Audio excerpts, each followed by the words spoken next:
livro Forças Misteriosas que Atuam sobre a Mente Humana, de Dr. Fernando Chaige, tradução Carlos Atreza, publicado pela Casa Publicadora Brasileira em 1979. Introdução. No homem é fundamental o anelo de desvendar os mistérios de que aparentemente se encontram rodeados certos fatos da vida. Com efeito, uma série de fenômenos que ocorrem com certa frequência e parecem escapar aos processos ordinários e às leis naturais, intriga a mente de toda pessoa pensante, pondo-lhe diante de um enigma muitas vezes angustiante.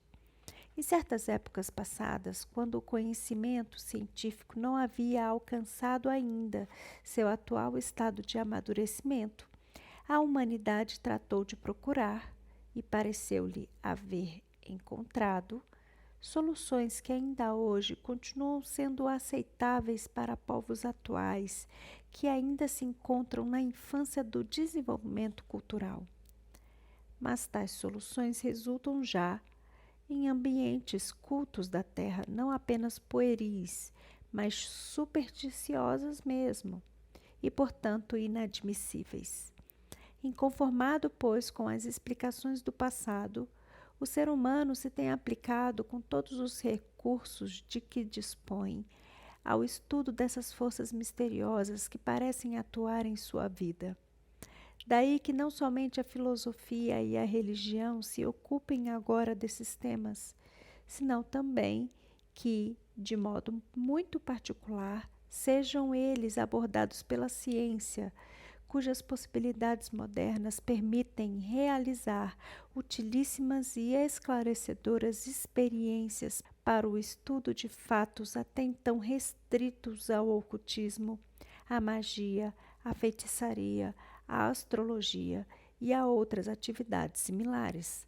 Sabendo que a urgência do homem em descobrir o véu do mistério é universal e eterna, esta era prodigiosa de satélites artificiais e da energia nuclear não se conforma com as extraordinárias conquistas alcançadas no âmbito das realizações práticas, mas anela também dar uma resposta lógica e documentada às perguntas que surgem na mente ante a comprovação diária de fatos realmente misteriosos e intrigantes. A nutrida produção bibliográfica e periodista, cada vez mais abundante, sobre temas como a hipnose e seus fenômenos, sobre parapsicologia, clarividência, espiritismo, telepatia, levitação, curas milagrosas, materialização de espíritos ou corpos astrais, comunicação com seres falecidos e etc., e a publicação frequente de experiências em que se tomaram todas as precauções científicas para evitar a fraude ou possíveis alucinações, fazem que a pessoa culta de nossos dias pergunte se, no final de contas, não há algo de real em tudo isto, e atiçam o seu interesse por chegar, de uma vez por todas, ao fundo mesmo do tema para decifração. Esta obra se propõe estudar esses problemas de forma objetiva e imparcial, desde o triplo enfoque da filosofia, da ciência e da religião. O seu verdadeiro mérito, porém, consistirá em que, além desses elementos de julgamento, interessantes, mas talvez insuficientes, acrescenta a investigação de uma fonte que resultará valiosa e indispensável, fonte verdadeiramente autorizada e segura, que acudirá em nosso auxílio para esclarecer assuntos que de outro modo permaneceriam envoltos nas trevas da dúvida e da incerteza. Sendo que a maior parte dos fenômenos que parecem responder às potências misteriosas que afetam ou podem afetar nossa vida, agrupam-se sob os conceitos genéricos de hipnotismo, por um lado, e por outro de espiritismo. Estes serão nossos dois primeiros temas de estudo. Justo é, sem dúvida, assinalar que, além do grande interesse de que se revestem esses dois temas para toda pessoa medianamente culta, pela necessidade que temos todos de resolver o enigma do aparente misterioso, eles encerram, para todo leitor, uma importância muito maior. Tanto o hipnotismo como o espiritismo, em suas mais diversas manifestações, passaram por uma evolução histórica mais ou menos longa e chegaram a florescer em forma muito particular em nossa era moderna, porque oferecem a promessa de resolver a angústia de nossos dias e se apresentam como um bálsamo para as dores humanas. Daí a necessidade que temos de determinar sua verdadeira eficácia e descobrir se, acaso não há outro meio mais radical, outro procedimento mais útil para resolver os problemas do homem.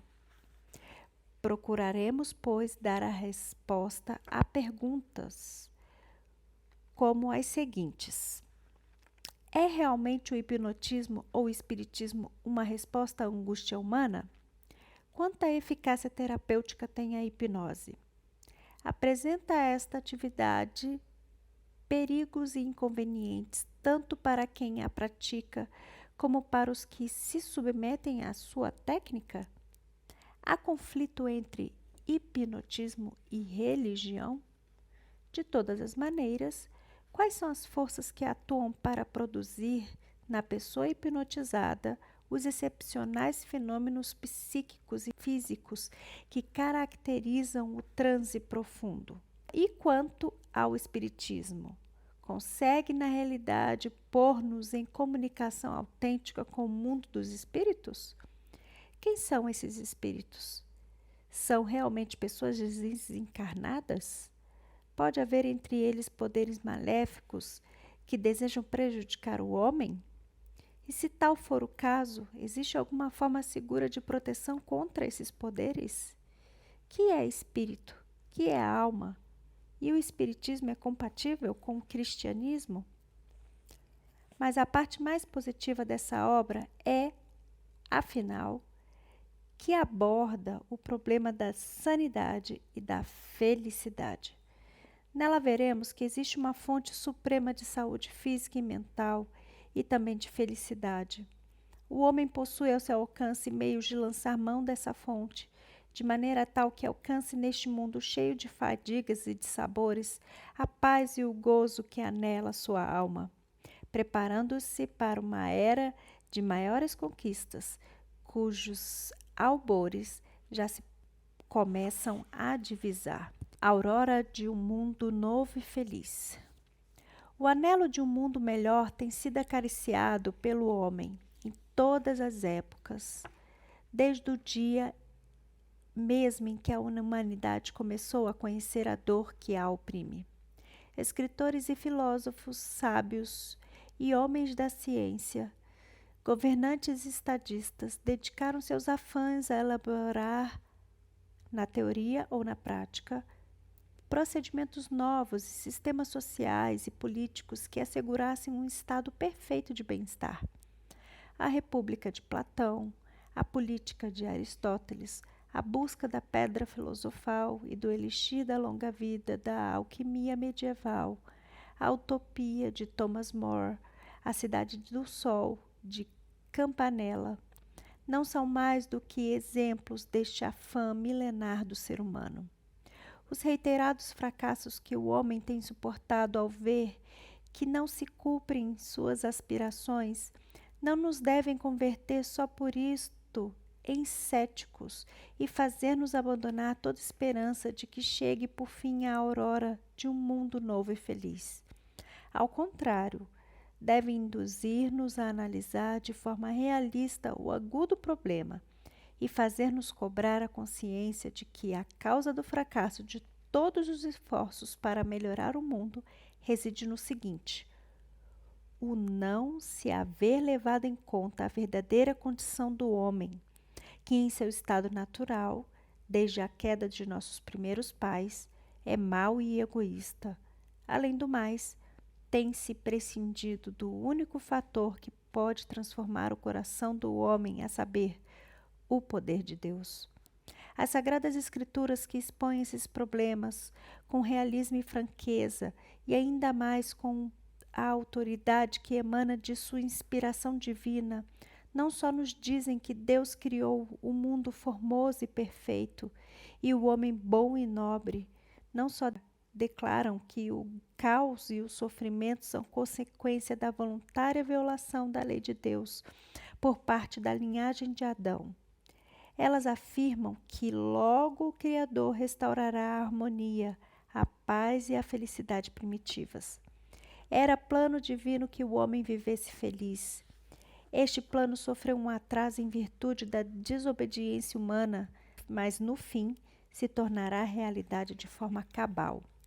O cumprimento de uma multidão de profecias milenares da Bíblia assinala o fato de que as agonias do mundo estão a ponto de terminar, visto que nos encontramos vivendo na hora que será testemunho do acontecimento máximo da história, ou seja, a segunda vinda de Cristo com esplendor e majestade, para pôr fim a todas as penúrias e eliminar todas as dores.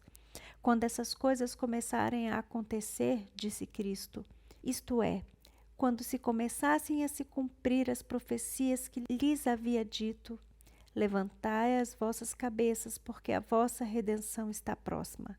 São Lucas 21, 28.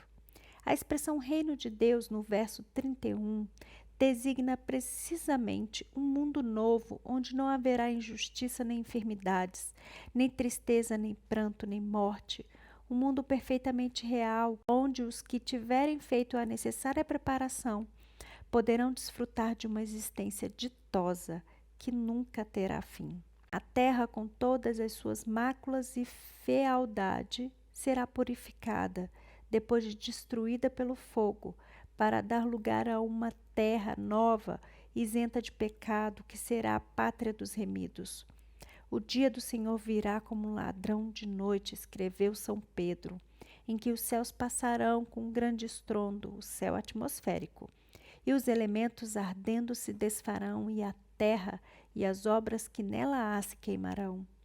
Em vista disto, ele faz a seguinte reflexão: havendo, pois, de perecer todas essas coisas, que pessoas vos convém ser, em santo trato e piedade, esperando e apressando-vos para a vinda do dia de Deus, em que os céus em fogo serão desfeitos e os elementos ardendo se fundirão? Mas nós, segundo a sua promessa, aguardamos novos céus e nova terra, em que habita a justiça. 2 São Pedro 3, 10 a 13. Ao converter-se a terra numa gigantesca fogueira, reduzirá a nada, e isto será a manifestação da misericórdia de Deus, não só aos indícios materiais do pecado, mas também a Satanás, o originador de todo mal, e aos pecadores que se tenham recusado a aceitar Jesus como seu Salvador e a conformar suas vidas com seus preceitos. Deus não lhes deixará a Satanás e seus servos, nem a raiz, nem ramos. Mas, uma vez realizada esta necessária obra purificadora, uma vez desaparecido o pecado e a rebelião do universo, Deus restaurará a primitiva beleza da terra, e toda ela se converterá de novo num Éden de paz e formosura. Tão extraordinárias e superiores à atual experiência do homem serão as glórias da terra renovada, que nem o mais exaltado pensamento humano, nem os mais felizes voos da fantasia lograrão conceber a realidade do que espera os bem-aventurados. As coisas que o olho não viu, diz São Paulo, e o ouvido não ouviu, nem subiram ao coração do homem, são as que Deus preparou para os que o amam. Jesus procura no Apocalipse dar-nos um vislumbre desse glorioso lar dos remidos quando diz: e vi novo céu atmosférico e uma nova terra, porque o primeiro céu e a primeira terra passaram e o mar já não existe. E eu, João, vi a santa cidade, a nova Jerusalém, que de Deus descia do céu como uma esposa ataviada para o seu marido. E ouvi uma grande voz do céu que dizia: Eis aqui o tabernáculo de Deus com os homens, e com eles morará, e eles serão o seu povo, e o mesmo Deus estará com eles, e será o seu Deus. E não haverá mais morte, nem pranto, nem clamor, nem dor, porque as primeiras coisas passaram. E o que estava assentado sobre o trono disse: Eis que faço nova todas as coisas. Apocalipse 21, 1-5. O profeta Isaías referenda essa maravilhosa promessa divina de restauração. Eis que crio novos céus e nova terra, porque eis que crio em Jerusalém alegria, e para o seu povo gozo, e nunca mais se ouvirá nela voz de choro, nem voz de clamor. Isaías 65, 17-19. O choro, o clamor, a dor, a enfermidade, a morte serão totalmente desconhecidos no Éden restaurado. Nem uma leve sombra de pena empalidecerá o brilho da aventura perfeita e do gozo sem limites que terão os habitantes desta terra maravilhosa de paz.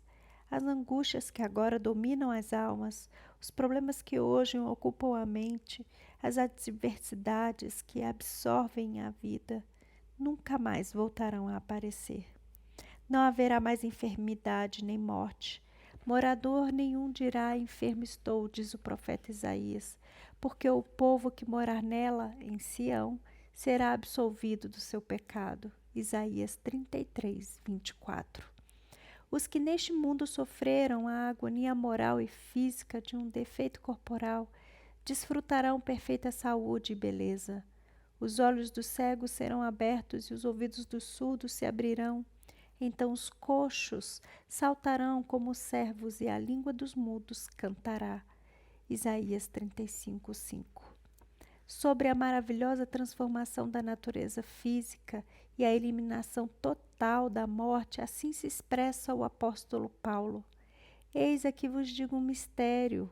Na verdade, nem todos dormiremos, mas todos seremos transformados, no momento, no abrir e fechar de olhos, ante o soar da última trombeta, porque a trombeta soará, e os mortos ressuscitarão incorruptíveis, e nós seremos transformados, porque é necessário que este corpo corruptível se revista de incorruptibilidade, e este corpo mortal se revista de imortalidade. Então se cumprirá o que está escrito: tragada foi a morte na vitória. Onde está, ó morte, o teu aguilhão? Onde está, ó sepultura, a tua vitória? 1 Coríntios 15, 51-55. A própria terra, o ambiente geográfico onde os remidos morarão, sofrerá transformações tão radicais que será irreconhecível. O profeta se rejubila em sua descrição, que não é o mais do que pálido reflexo do que será a realidade. O deserto e os lugares ermos se alegrarão. O deserto se alegrará e florescerá como a rosa. Abundantemente florescerá e se alegrará e cantará com júbilo. A glória do Líbano se lhe dará, a formosura do Carmelo e de Saron. Isaías 35, 2. Contrariamente ao que ensina certa teologia alheia à Bíblia, os filhos de Deus redimidos pelo sacrifício de Cristo levarão uma existência perfeitamente real e material, e um dos seus maiores deleites consistirá no trabalho físico e mental. O profeta continua sua inspirada descrição dos lugares aprazíveis da terra renovada. Edificarão casas e as habitarão, plantarão vinhas e comerão de seu fruto. Não mais edificarão para que outros habitem, nem plantarão para que outros comam do seu fruto, porque como os dias da árvore serão os dias do meu povo, e os meus escolhidos gozarão os frutos da obra de suas mãos. Isaías 65, 21-23. Que coisa há que desperte mais entusiasmo e paixão do que projetar e edificar uma casa, sobretudo quando não existe limites ou limitação de recursos? Esta será uma das ocupações mais agradáveis no lar dos salvos. Que distração há que permita mais refrigério e gozo do que cultivar uma horta ou jardim e observar como a terra devolve o esforço investido em plantas louçãs, flores delicadas e frutos deliciosos? Eis aí uma grande alegria na terra feita nova. Mas nenhuma dessas atividades tão reconfortantes para o corpo e a mente produzirá fadiga ou esgotamento. Não haverá espinhos ou cardos.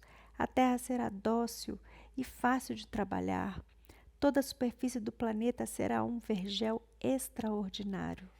A vida no lar que Cristo terá preparado para os que forem redimidos com seu sangue será caracterizada por um desenvolvimento constante das faculdades mentais e físicas, assim como as virtudes espirituais. Ao longo da eternidade, ir-se-á produzindo uma evolução maravilhosa à medida que homens e mulheres exercitem as nobres faculdades que Deus lhes outorgou. Assim se cumprirão os elevados anelos do coração humano, as mais douradas esperanças se cristalizarão, alcançar-se-ão os mais nobres ideais. Enquanto a inteligência, graças à investigação dos temas mais maravilhosos, se vai ampliando e aprofundando, irá obtendo por sua vez uma compreensão cada vez mais completa do amor de Deus, do misericordioso sacrifício de Cristo e do ainda agora incompreendido plano de salvação.